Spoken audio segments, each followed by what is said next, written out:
What's one thing for gaming that you worry will get worse in 2026? What do I think will get worse? I think that the big studios still haven't wrapped their head around what gamers actually want. So they're going to keep over investing into these games, into things that trying to get the newest graphics. Whereas I think graphics Right. is something that's like more of a diminishing return, right? We've hit a peak where right Yeah. now, investing twice as much money isn't going to get you as much as it did before, right? We're kind of Well, plateaued on where exactly. It's graphics are. marginal. Mhm. Yeah. I was going to say just measuring contest at that point. Yeah, like gamers, Yep. Mega Bonk is proof that you don't need graphics to be a good game. You just need to have a fun game. And I think studios have, or at least the bigger studios have lost that mark right now. They're trying to make everything flashy. Basically, they're trying to make movies, interactive movies, which Yep. there is merit to that. But I think it's a game. Gameplay first should be the priority. Make it fun. Yeah. I agree with that wholeheartedly, with the exception of maybe like a Death Stranding, where the whole objective is to kind of walk through that movie and, spectate that. It's like a guided movie almost. See, I agree with those. Like you have But those. for the typical RPG, we don't need more. Exactly. Yeah, we can't run it. I built this computer in 2022, like mid to late 2022, spent probably close to 3,500 on it. And I thought it was future proof. And then Monster And Wild, it's not, Wild there. Yeah, there's, I just feel like it's getting old, right? And that's only a couple of years later. So yeah, I had to upgrade to even like run Monster Hunter Wilds as well. Got myself a 4070 Ti Super, finally was able to run it at like 60 something FPS. Like it's not 60 on Ultra or? Yeah, on Ultra. Okay, good. At least you're getting like. Yeah, I don't like lowering, like I want to play the game at its maximum. You know what I mean? Yeah.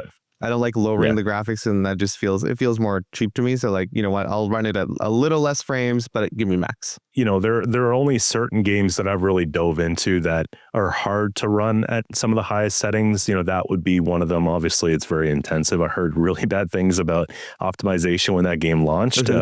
Same thing with like Borderlands 4, for example, from an optimization standpoint. But from a game that's like really well optimized that I could not run where I wanted to was the last Resident Evil. And that was, it's been a couple of years now since Village came out. Okay.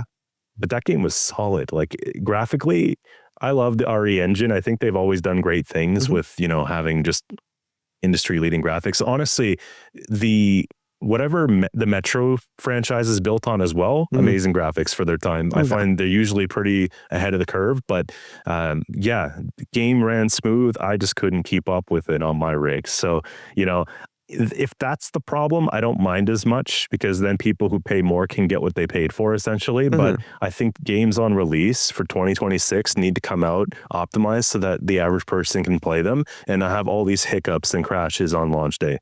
Right. Yeah. So if more beta testing is required, then so be it. Yeah, that's the other big thing is like we want games in more playable states. Like people release early access because they're like, hey, get this new thing sooner. But I would rather wait, I'll wait a little bit more, just get everything done so there's no crashes, there's no issues. Like I can wait to play your game. It's fine. Your hype won't die. You're not going to lose players by waiting. I think the only time that early access is beneficial for me is like with an indie game where they want constant feedback on things to add to it. I find in the survival or crafting game communities or like cozy life sim communities, like that seems to be very beneficial for them. It's like, what little items do you want in game? Do you want different map areas, things like that? Sure. So early access could be beneficial sometimes, but bringing out like, I don't know if it's as much of a Steam thing, but I know on Nintendo a lot, I see you can do like a playable chapter of a game, like the first chapter. Yeah.